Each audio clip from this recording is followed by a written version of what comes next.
H-A-T-N-A-G-A-R.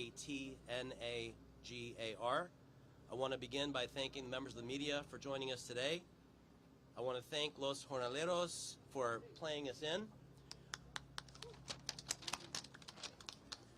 We are gathered here today because of the importance of this location. This is an area where typically there is a bustling street market with vendors, folks having fruit, buying food. Today it's a very different story, and that is in part because of the decision that we received today from the Supreme Court of the United States.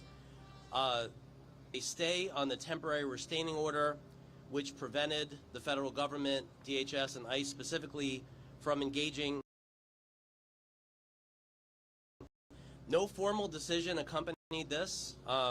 There was a concurrence opinion that many of you all may have seen.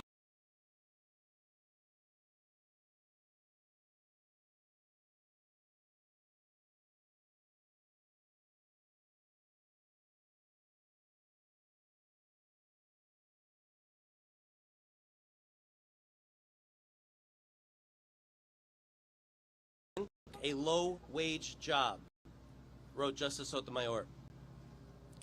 The government, and now the concurrence, has all but declared that all Latinos, U.S. citizens or not, who work low-wage jobs are fair game to be seized at any time, taken away from their work, and held until they provide proof of their legal status to the agent's satisfaction. End quote. Justice Sotomayor is exactly right. We cannot accept a society where people are treated this way because of how they look. A mark of authoritarianism is a country where the government can stop you and ask you to show your papers. Papers, please. That is not Los Angeles, that is not America, and that is not the country that we want to live in. A mark of racism is a country where you can be stopped because of how you look. Apartheid South Africa is a great example of that, where you have to provide papers because of your appearance. That is unacceptable. That is not acceptable in Los Angeles, and that is not acceptable in our country. So our speakers today are going to say a little bit more about the opinion and a little bit more about the impact that it's going to have on Angelenos. And I'm very proud to introduce our very first speaker, who is from the executive director of the Los Angeles Workers Center Network. I'll say that again. The executive director of the Los Angeles Workers Center Network, our dear colleague Armando Gudino. Thank you. Armando Gudino, last name G-U-D-I-N-O. Today's Supreme Court conservative majority handed down a ruling many of us feared but expected. By siding with the Trump administration, this court's majority has revealed itself as highly prejudicial and has further empowered authoritarianism in this country. Immigration agents are now being given the power to profile, stop, detain, and arrest people because of the color of their skin, the language they speak, or the work that they do. In doing so, they have effectively legalized racial profiling and, by extension, racial discrimination. While we expected this, it does not hurt any less. However, our communities have fought too long and too hard to have our constitutional rights stripped away. We will not be silenced, and we will not stop fighting until the Constitution is not only preserved, but restored for every worker, every immigrant, and every family in this country.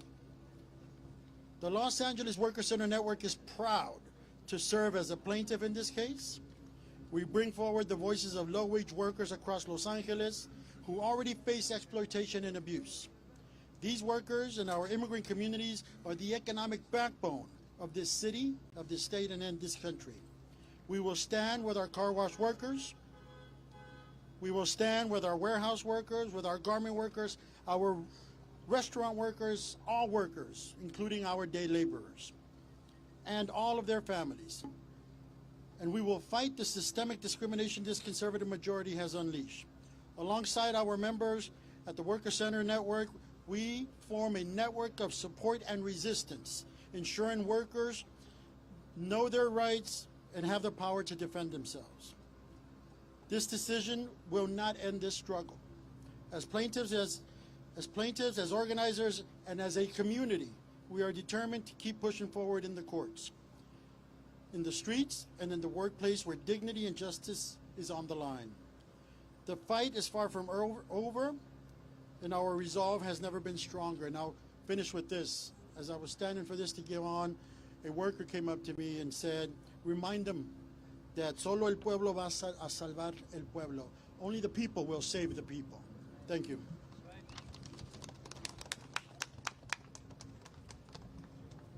Thank you, Armando. Only the people will save the people. That's beautiful. Thank you. I next am honored to introduce the Executive Director of the Clean Car Wash Workers Center, a plaintiff in this matter, Flor Melendres. Flor Melendres. Thank you.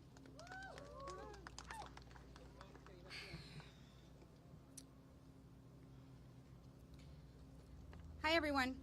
My name is Flor Melendres, Executive Director of the Clean Car Wash Workers Center. Melendres is Melendrez. And I am here today with a bad feeling in my gut, because the decision that happened today will have the effects to come even worse into our communities.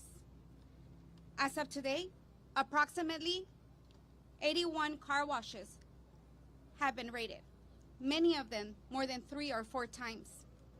Approximately 247 car wash workers have disappeared from our communities. This is just unacceptable. Just like Juan, one of our worker leaders that has been with the Clean Car Wash Worker Center for over 15 years, who, even though the TRO was in place, he was disappeared last Wednesday from the Olympic Car Wash.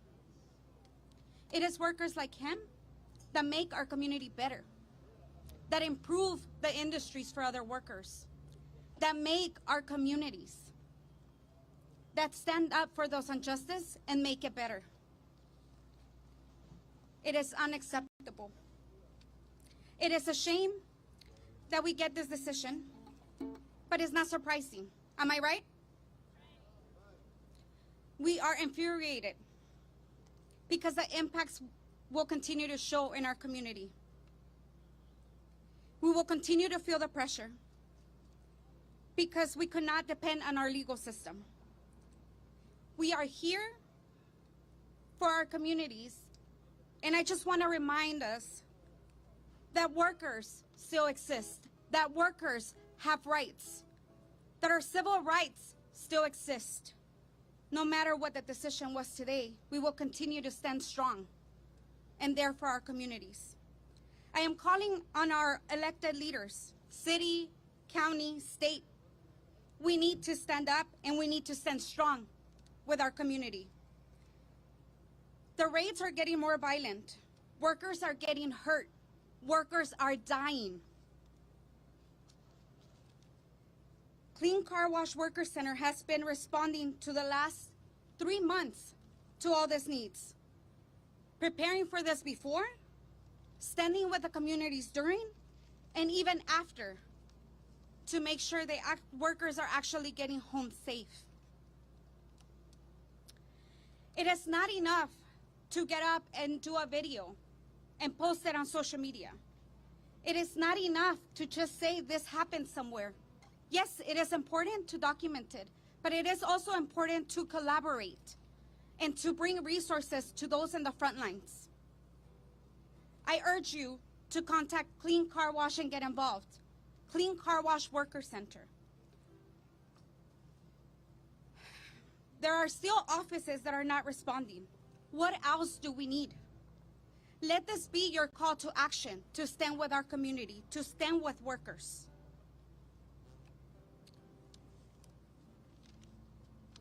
You can continue patrolling your area. You can continue to be near our communities.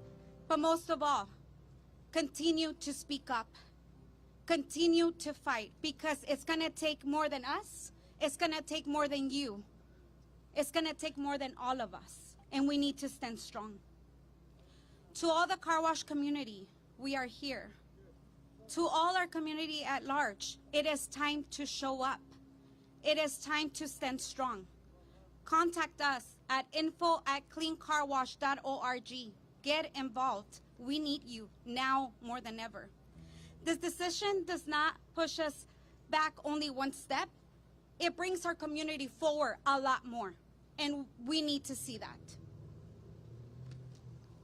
It is in the words of our team at Clean Car Wash Worker Center, and in the echoing of the voices of all the workers that are no longer here to fight with us, but continue to share their testimonies, to continue to prepare other families, and to continue to fight. We're making this call out. Collaborate, stand with us. We must stand strong. Thank you.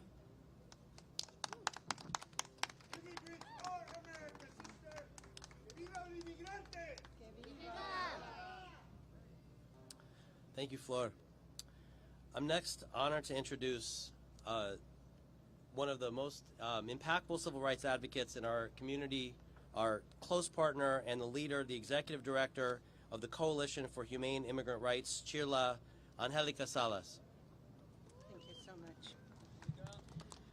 Good afternoon. My name is Angelica Salas, Executive Director of the Coalition for Humane Immigrant Rights, Chirla, one of the organizational plaintiffs in this case, as well as co-counsel alongside ACLU, Public Counsel, the National Day Labor Organizing Network, Immigrant Defenders, and so many more.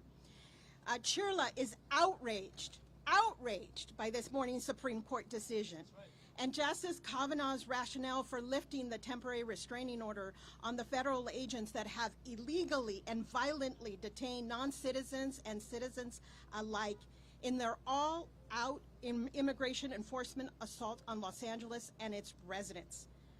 Do the conservative justices not have eyes to see the video evidence, or are they not able to read our multiple collected declarations that we have provided?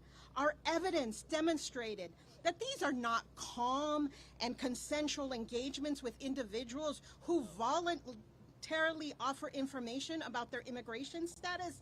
Absolutely not. These are warrantless, lawless, and aggressive, often violent actions against the whole people simply because of the color of our skin, the language we speak, where we work, where we live.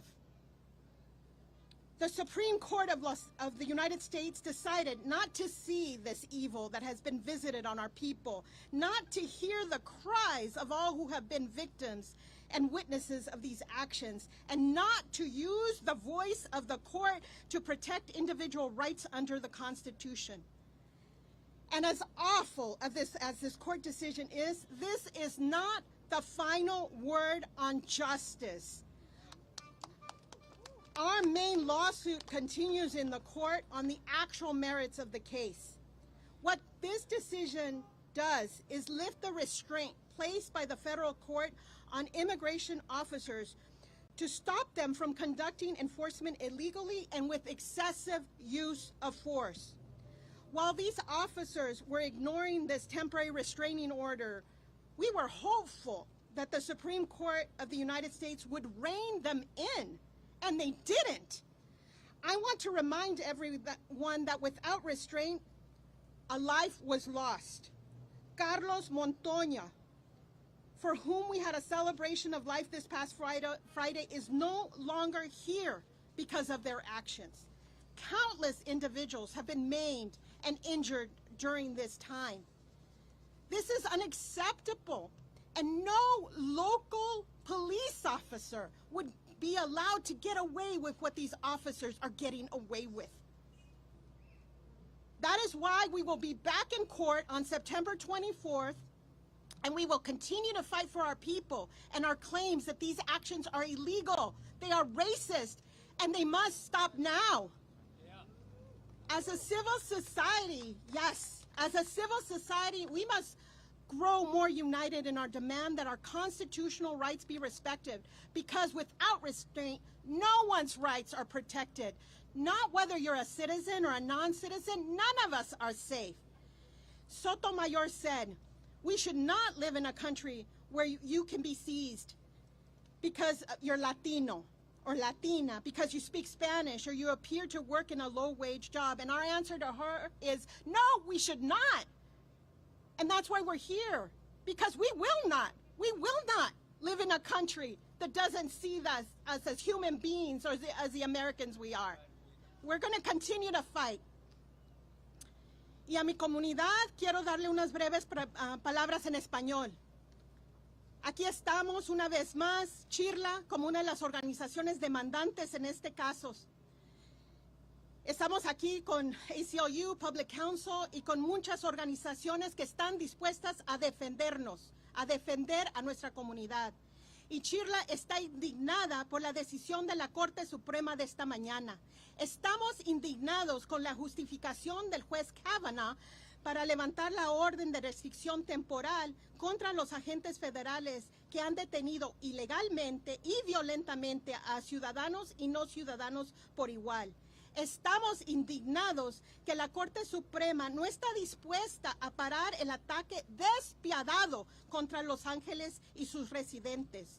¿Acaso los jueces conservadores no tienen ojos para ver la evidencia en video o no leyeron las múltiples declaraciones recopiladas que proporcionamos? Nuestra evidencia demostró que esos no son conversaciones tranquilas o voluntarias con personas que después dan información voluntariamente. No, estas son conversaciones que son adquiridas de una manera agresiva y ilegalmente. Nosotros vamos a seguir luchando porque nosotros somos parte de esta nación. Nosotros somos protegidos por la Constitución. Nuestros derechos individuales tienen que ser protegidos. Pero tan terrible como es esta decisión judicial, la última palabra la tenemos nosotros y la tiene la justicia. Nuestra demanda principal continúa en los tribunales sobre el fondo del caso. Esta decisión levanta la restricción impuesta por el Tribunal Federal a los agentes de inmigración para impedirles realizar acciones de seguridad ilegales y con un exceso de fuerza. Nosotros vamos a seguir luchando, así que los invitamos el 24 de septiembre, porque vamos a las cortes, vamos a seguir luchando por nuestra gente y por todos nosotros, porque tenemos que reclamar nuestros derechos. No podemos vivir en un país donde se acepte lo que es acciones ilegales anticonstitucionales, acciones racistas. Todo esto tiene que parar. Y como sociedad civil tenemos que hacer a nuestro gobierno responsable, tenemos que hacer a las cortes responsables, tenemos que hacer a todos los que están involucrados en estas acciones responsables, porque aquí, ciudadano o no ciudadano, ni uno de nosotros está protegido si nosotros no luchamos por nuestros derechos. Muchas gracias y que el pueblo vive en este país y nuestros derechos los vamos a seguir luchando. What do we want? Justice. When do we want it? Now. What do we want? Justice. When do we want it? Now.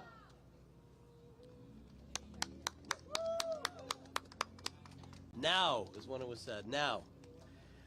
Next, it's my honor to introduce the co-executive director of the National Day Labor Organizing Network, or NDLON, Pablo Alvarado.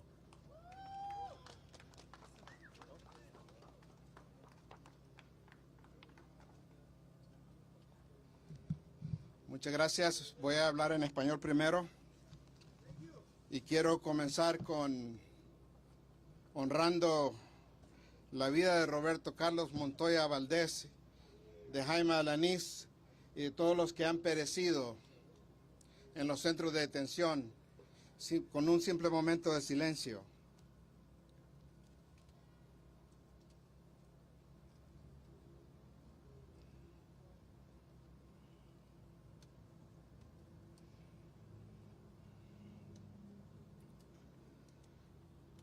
A los jornaleros, a las jornaleras, Yes, sir. a los vendedores ambulantes, We are. a los lavacoches, Yes, sir. a la gente Yes. que mantiene viva la economía de este país, a todos los trabajadores de bajo ingreso. We support. Quiero decirles que We support. son personas honorables, We are here. que las amamos, las queremos desde lo más profundo de nuestro corazón. I hate people coming and take people, like Entonces, quiero decirles de que no, a los jornaleros decirles que no es ilegal. I'm a labor guy. No es ilegal ser jornalero. Yes. Es honorable. No es ilegal ser carguachero. Es honorable. Y ustedes se preguntarán, ¿por qué estamos acá en un Home Depot?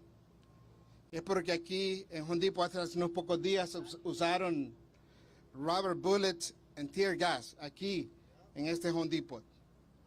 Aquí lo usaron. ¿Y saben por qué no está la migra hoy acá? Porque estamos acá, porque tienen miedo. Por eso es que no están acá. So I just want to say to all the day laborers, the low-wage workers, the car wash workers, that you are honorable people and that we love you very much.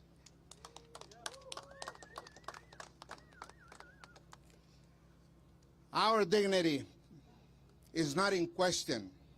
I know that many people are going to come and tell you, give us back our dignity. Well, nobody gives or takes our dignity from us. Nobody gives and nobody can take it away. It's inherent to our human condition. But what we demand is simply respect. That's all we want. The decision of the court is repulsive, violent, abhorrent. It appears now that the Supreme Court rules that the Supreme Court relies instead of racist labels and stereotypes to make decisions.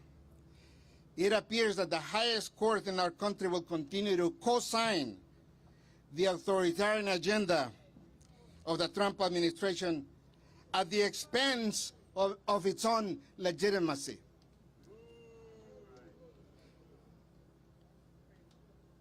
And this is not about day laborers and car wash workers and street vendors and low-wage workers. This is about every American. Based on this decision, it appears that it's only non-white workers who will be the target. So it undermines, when you undermine the civil rights of those who are more vulnerable, you undermine the civil rights of everyone else. And what happens next is up to us. We don't rely on the courts anymore. The lower courts, they're taking their power away. Those are the only ones who are dissenting with this administration. So the obligation now falls on us and on the local government as well. And I know that there are some council members and our mayor is here. And yes, we're going to keep protesting, taking it to the street. No one is going to stop us. And the LAPD did stop us from protesting the last time in front of the Metropolitan Detention Center when we were demonstrating peacefully with music. We cannot do that. So we want our local government to stand up also, because to the extent, because I want to tell you this, we may be losing in the courts for now, temporarily. But I can tell you that the public opinion is shifting nationally about immigration. And it's shifting not because there's a political class that's fighting hard and strong. It's shifting because people are standing up and bearing witness of the cruelty that's happening in these Home Depots and everywhere in our city. That's why public opinion is shifting. So I ask every American of good conscience, and I happen to believe that most Americans disagree with the images of seeing men masked wearing civilian clothes, armed to the teeth with armored vehicles coming into our neighborhoods. Most Americans disagree with that. That is authoritarianism, that is fascism. I'm Salvadoran American, and I know where that leads to. I know where that leads to. So it is important that we keep adopting Home Depots.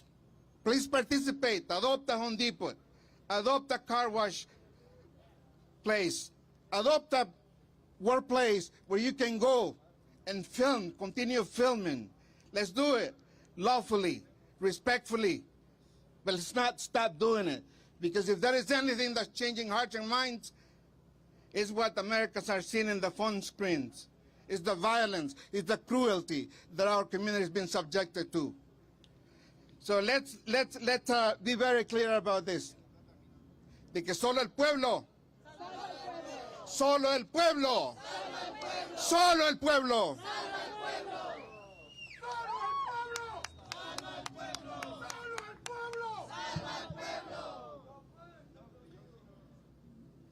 Thank you for that.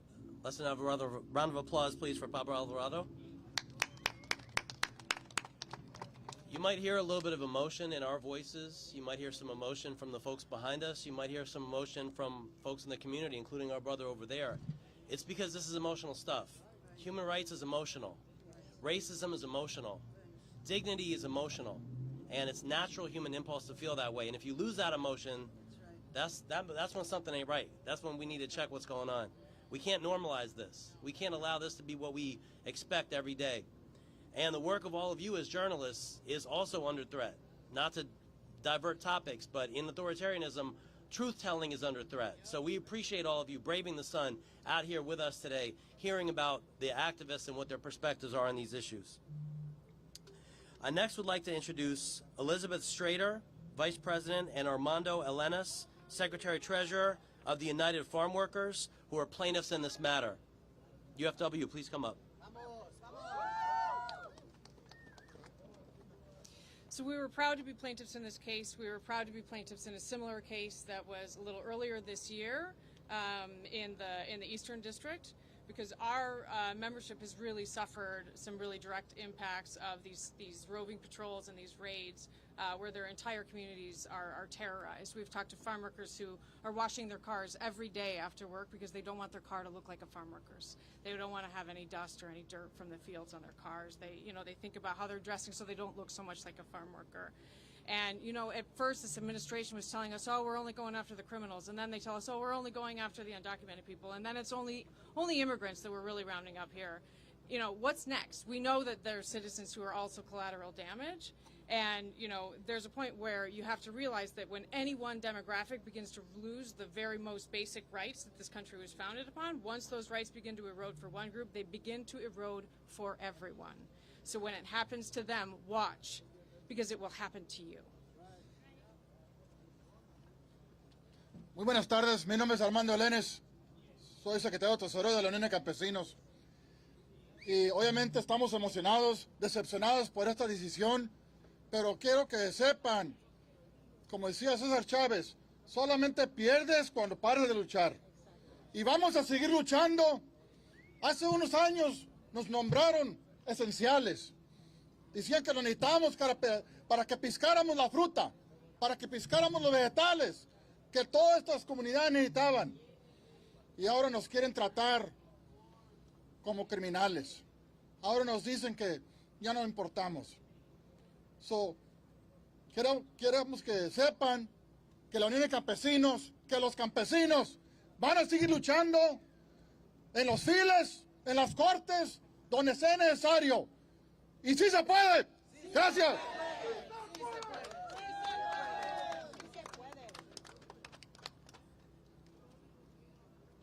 If we are to resist authoritarianism, it is important that we have folks in the streets, in the courts, and in the legislatures, including our city council and our mayoral offices. So we're deeply honored today to have some elected officials who have joined us. Firstly, I'd like to introduce Council Member Ulises Hernandez.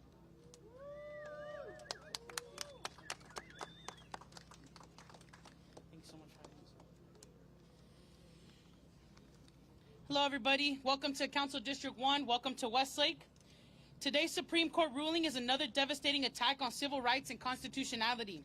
6 justices have given immigration agents the green light to racially profile and terrorize our communities with roving patrols that snatch people off the streets based on nothing more than how they look, like my brown skin, or where they work, like this day laborer center here, or what language they speak, which I speak Spanish as well. They're coming for people that look like me. You are sitting on the ground where literally our people were tripped and trampled and beat up by these people. Tear gas was used right behind you. Rubber bullets, pepper bullets were used in this area. But it's a place of community as well, of resilience, of resisting what is happening. We all swore an oath to uphold the Constitution. I swore an oath to uphold the Constitution. And that means calling this decision what it is. It is unlawful. We have a Supreme Court in this country that was supposed to set the rule of the land. But this is a court that has been bought off, where people have been appointed that have harmed so many people in their past. And now what they're doing is just harming more people as Supreme Court justices. And that is disgusting. That is devastating, because we are a country that's supposed to have 3 branches of government. Checks and balances. There is no more checks and balances. And that's what happens in an authoritarian government. These raids have completely shattered public trust in government. And it's devastating. They have kidnapped workers trying to make an honest living, torn parents away from their kids, and terrorized our elders. This isn't about making America great again. Over 70% of the people ICE has in custody have no criminal records. It's never been about criminals. It's never been about people who have anything on their records. It's been about who they don't want to see in this country anymore. And they're starting with Latinos, and they will be coming for others. Recognize that. They're already taking citizens. It doesn't matter. Wake up. If they really cared about safety, they wouldn't be slashing funding for the programs that actually keep us safe, like violence prevention, housing, healthcare, addiction treatment, gun safety, youth programs, all of that. They cut. They cut safety at its roots and then call immigrants the threat. When literally California is the 4th largest economy in the world, not by accident, but because of the contributions of our immigrant communities. And we got here because of immigrant labor. They are literally our teachers, our farmers, our doctors. You look at any industry and you will encounter someone who's an immigrant, or the daughter or children of immigrants like myself. My office, and let me take a step back. To target them is to target the economy of the entire country. You don't get to profit off of our labor and then criminalize our existence.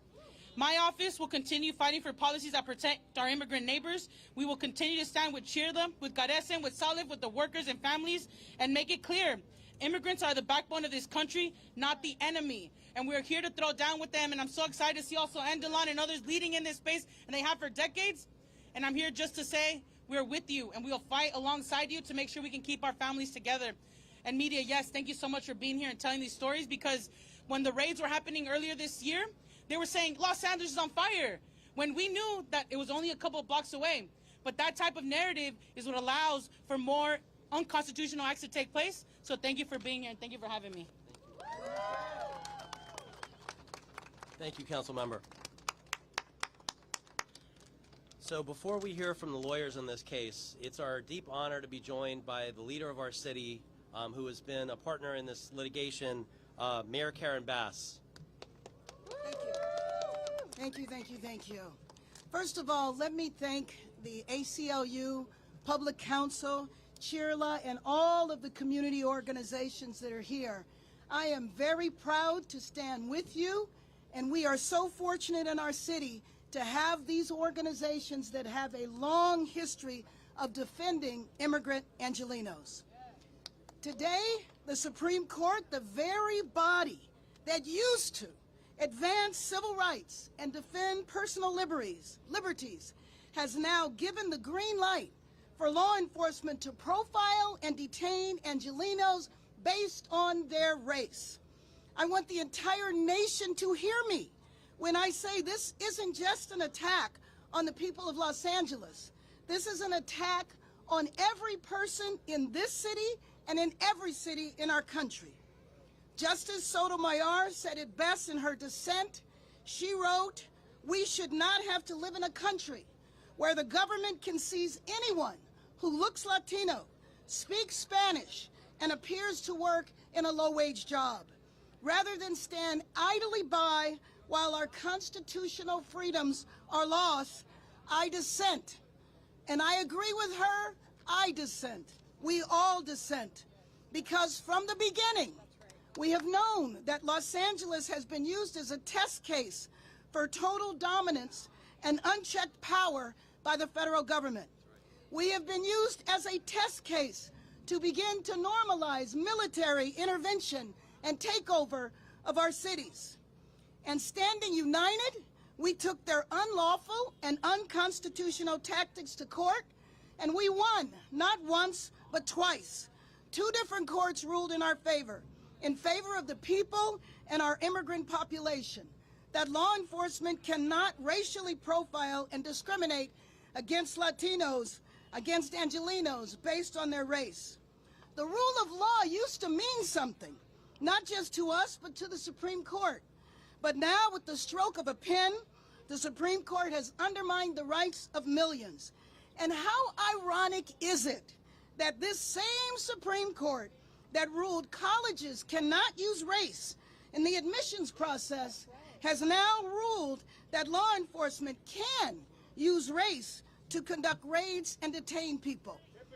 Will that same Supreme Court next decide that it's okay if we are separate but equal, that some can marry but others can't, that rights apply to some groups and not to others, that they will ignore precedent and do whatever the White House wishes?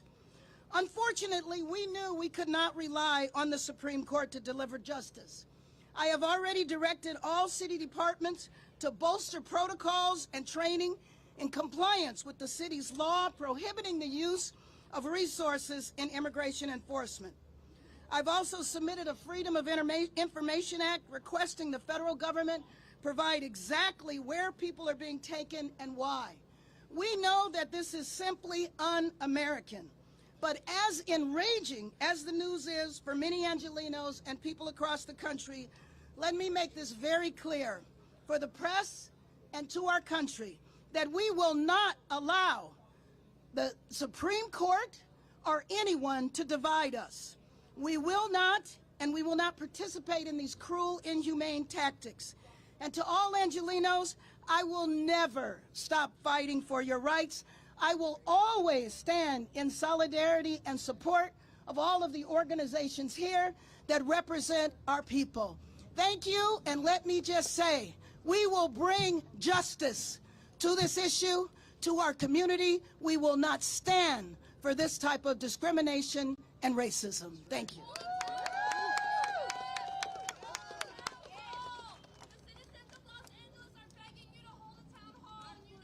Thank you, Mayor Bass, for your leadership and for your words. In the your words were reminding of the great song by the group Sweet Honey in the Rock, quoting Ella Baker. We who believe in freedom will not rest. We who believe in freedom will not rest until it comes. And that's the sentiment that you're hearing today from all of us. It's now my honor to introduce the litigators in this case, the folks who have been fighting the fight in the courts. I'd like to begin with Rebecca Brown from Public Counsel. Rebecca. Hello. Today, the Supreme Court gave the green light for the government to restart raids across Los Angeles that are based on racial profiling. The lower courts had blocked these raids because they violated one of our most basic constitutional principles. No one should be stopped, detained, or arrested just for their race, their accent, where they are standing, or what kind of work they do. This is not reasonable suspicion. This is discrimination. These raids have never been about public safety. They are about targeting communities and sowing fear, tearing people from their jobs, their families, and their neighborhoods. We have already seen Angelenos harassed, assaulted, and dragged away from their workplaces. Families now live in fear of going to work, to school, and even standing outside with friends. Today's Supreme Court decision will only increase that fear and uncertainty, making life even more dangerous and unpredictable for ordinary people just trying to go about their day. But here's what this ruling does not change. Angelenos still have rights. And all of these people, all of our community organizations, legal advocates, and neighbors here are ready to defend those rights. This fight is far from over. We are working in court, in our neighborhoods, and in solidarity across the country to make sure this decision is not the final word. We will not stop until our Constitution's promise of equal protection applies to everyone, and we will keep fighting every day until every Angeleno can live with safety, dignity, and freedom. Thank you very much. Thank you. Next, it's my pleasure to introduce from the Immigrant Defenders Law Center, plaintiff and co-counsel Alvaro Huerta.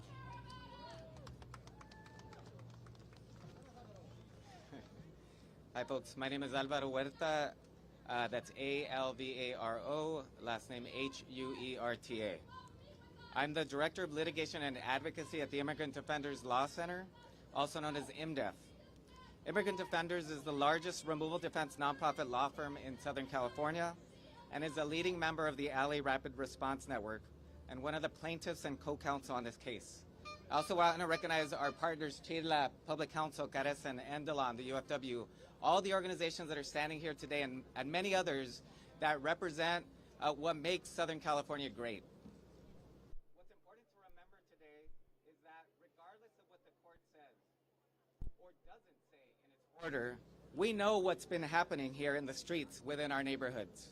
We've seen it with our own eyes. We know that ICE's intimidating arrest tactics do not align with the law. And we know the people arrested in violent ways by masked and armed thugs that refuse to identify themselves. The people arrested by them are hardworking individuals, community members, fathers, mothers, students, and neighbors, people this country relies on, people that make this country great. Today's unsigned, one-paragraph shadow docket order boggles the mind. It pretends that ICE is being harmed by having to follow the Constitution. It ignores the truth about ICE's vicious actions. This fundamental misinterpretation of what's been happening on the streets of Southern California only fortifies our commitment to see through our mission of defending immigrants from an unjust immigration system. This is not the end. It's a call to action to protect each other. To our clients, our undocumented friends, our immigrant neighbors, to every person who fears being stopped simply for being brown, for existing, we see you, we stand with you, and we will fight for you. This decision does not erase your humanity. The Constitution still belongs to me and to you. It belongs to all of us. And we, the people, will continue to stand on the right side of history until justice is done. Thank you.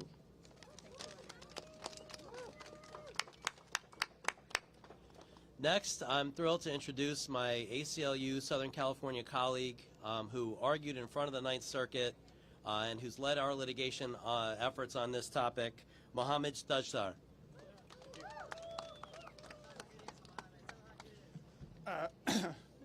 Hello, Mohammed Tajsar, that's M-O-H-A-M-M-A-D, T-A-J-S-A-R.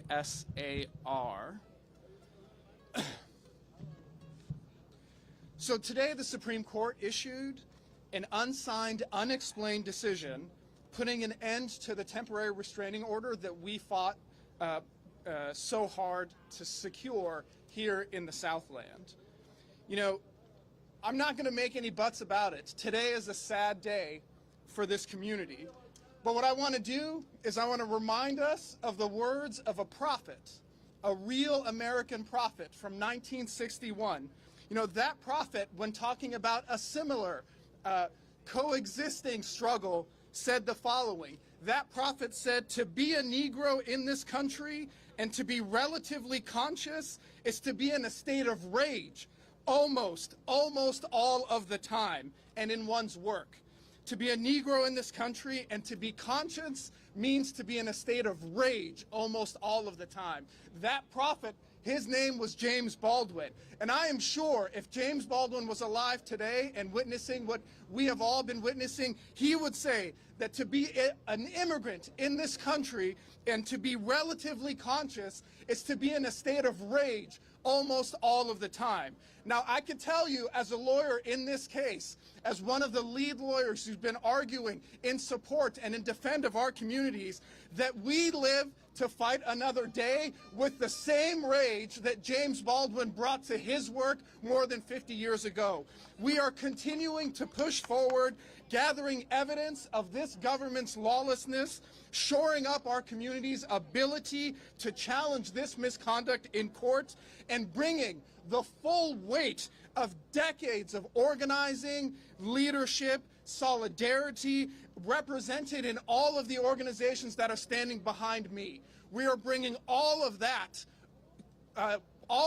rage and organization to the courtroom, and this decision today and will not stop us from going back into court this month to secure a preliminary injunction to once again affirm the rights and dignity of all Angelenos, immigrants and non-immigrants alike, citizens and non-citizens alike, to say that we will not stand up for armed, masked goons who come into our neighborhoods, into our streets, and terrorize us in the ways that they have been doing. We will not stand for this. And that rage that Mr. Baldwin talked about is the rage that we are going to be bringing to the courtroom. Now, I will say, and that's just what we're doing in the courtroom, but what are we going to be doing outside of the courtroom? And outside of the courtroom is the place where I'm urging a challenge to everyone behind me and everyone who is watching me. That now, more than ever, we have to be organizing and on the streets of our neighborhoods here in LA, in Riverside, in Santa Barbara, in Chicago, in Boise, in Biloxi. We, all of us, regardless of who you are and where you are, we will all continue to fight for the dignity that all of us deserve. We will keep each other safe. All of us will do our part, and all of us will ensure that what the sad day that we are faced with today will turn into a blossoming future for all of our children. You know, our justice is going to be the laughter of our children. That's what we are going to fight for, and that's what I hope to see not just here in LA, but all across the country. So with that, I'll take questions.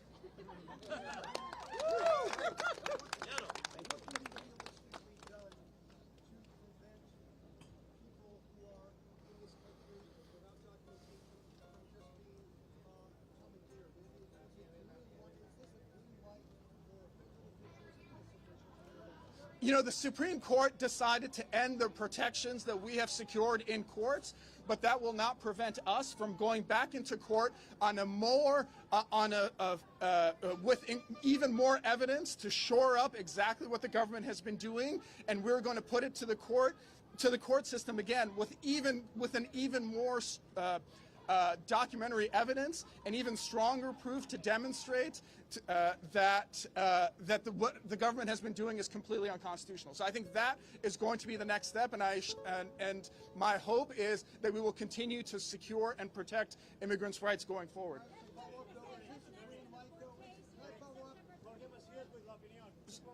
So let me answer that. What's next in the legal proceeding is nothing will change about what's going on in the federal court litigation. The next stage of the litigation is a hearing on our motion for a preliminary injunction to make more permanent the protections that we secured in the temporary restraining order, and to ensure that our case proceeds as a class action.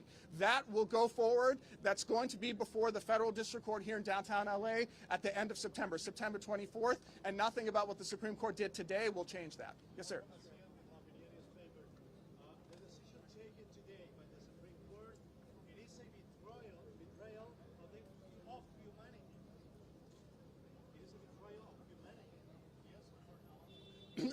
The decision today from the U.S. Supreme Court denies fundamentally the constitutional and human rights protections that all people, regardless of their immigration status, enjoy.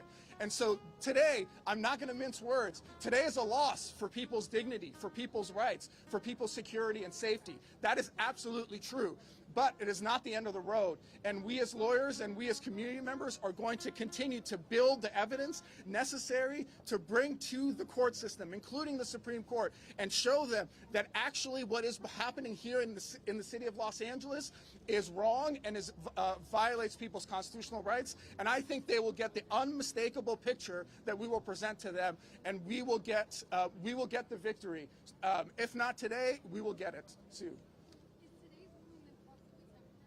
Today's ruling is absolutely temporary. It's this ruling, you know, the federal government ran to court on a temporary restraining order and ran to the Supreme Court to try to get temporary relief. And what the Supreme Court did is in a short one-paragraph, unreasoned decision, put a halt to that temporary restraining order. But that temporary restraining order will disappear. It was going to disappear either way. When we go back to court to seek to make that more permanent through a preliminary injunction, the proceedings will start again. And we will again fight to get the same protections that we got from the TRO, but in a more permanent posture on a more full record. Yes.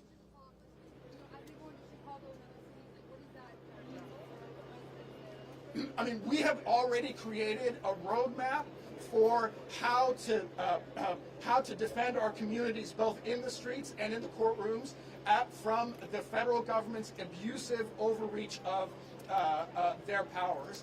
And I think that all of us, what we have been doing here today, both in the courtroom and outside the courtroom, is going to be a model for people in Chicago, for people in DC, and everywhere else, to say that and to provide them a mechanism and for support and provide them a mechanism for defending their communities against the goons that have been terrorizing all of us.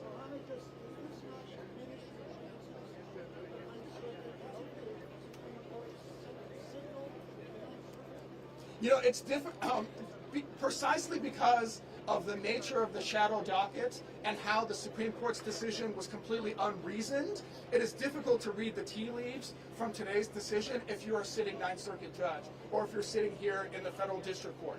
And so that fact is important because we don't know why the Supreme Court said what it said, and we have strong reason to believe that all of the additional evidence that we have been gathering and we have been putting forward before the district court since the TRO is going to lead to a materially different outcome, and will again sort of affirm the rights of our clients and the rights of all Angelenos in this context.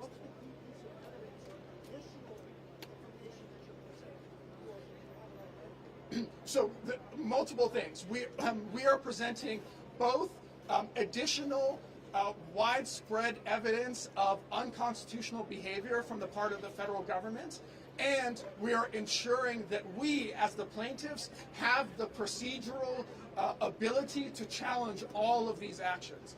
And so both on substance and on procedure, we have introduced additional evidence that will obligate the court system to look anew at our case and to decide it once more in our favor.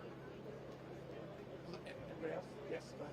Okay. With this decision, that the immigrant communities nationwide, Chicago, New York, Los Angeles, are they going to see that these ICE agents are going to act like the Gestapo, secret police of Germany, or the police with Benito Mussolini? I mean, what we have, what everyone can see in front of them. Hold on, let me say that again.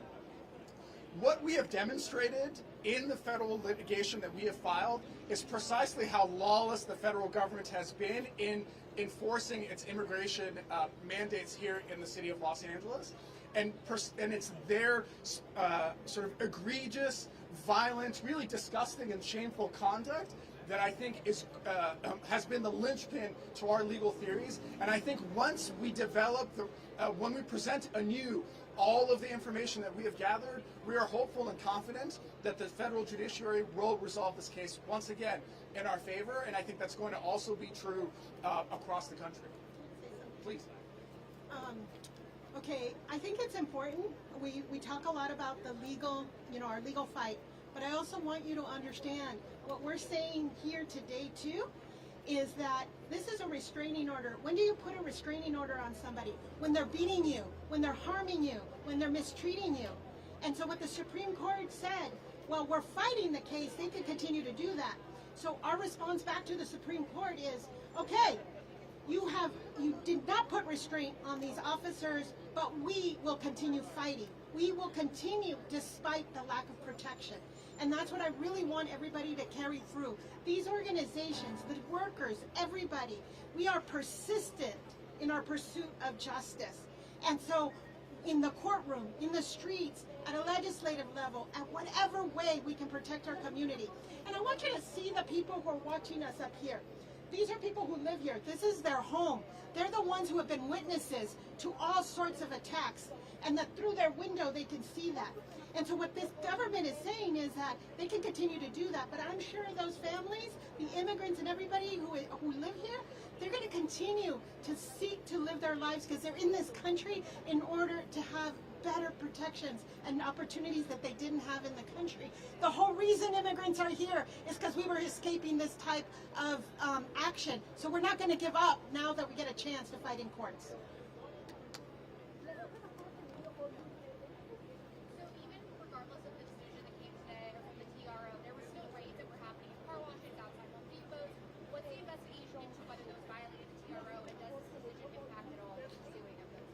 No, this decision does not impact the investigation of the ongoing misconduct perpetrated by the government. We are continuing to ask, we are continuing to investigate all of these raids, and we are continuing to ask community members and organizations across the Southland to document what they have been seeing on a daily basis. And the decision today from the Supreme Court does not end any of that. The Supreme Court does not, the Supreme Court did not erase the Fourth Amendment from the Constitution, and our obligation and our ask of everybody is to ensure that they continue to bear witness to the to federal authorities' rampant violations of people's human rights, and I think that's going to continue. And has the government responded at all about how this differs from previous operations, if it does at all? The government has sort of said they've attempted to defend themselves by saying, oh, we're not just using, we're not violating the court order, we have actionable intelligence, we have all of this information and surveillance, but when you kind of read between the lines, nothing really has changed from what the government is doing. They're talking a good game, but at bottom, they are doing exactly the same thing they've always been doing, which is going after people purely on the basis of their race, their skin color, their language, and what kind of work they do. And indeed, that's the reason why the government went to the Supreme Court and said, actually, no, we can racially profile people. Racial profiling by itself is completely permissible. So that's their litigation position. If you ask them today, what are you doing out in the streets? Are you racially profiling people? If they say no, then show them the papers, show them their lawyers' briefs that are saying, no, racial profiling is okay. They won't have an answer for that. Okay? Thank you all. Thank you. Thank you everyone for coming. If you're interested in a one-on-one with anyone, sorry, Mohammed. If you're interested in a one-on-one with anyone, please speak to Marcus Benigno, who's right over here, and he can arrange that for you. Thank you again.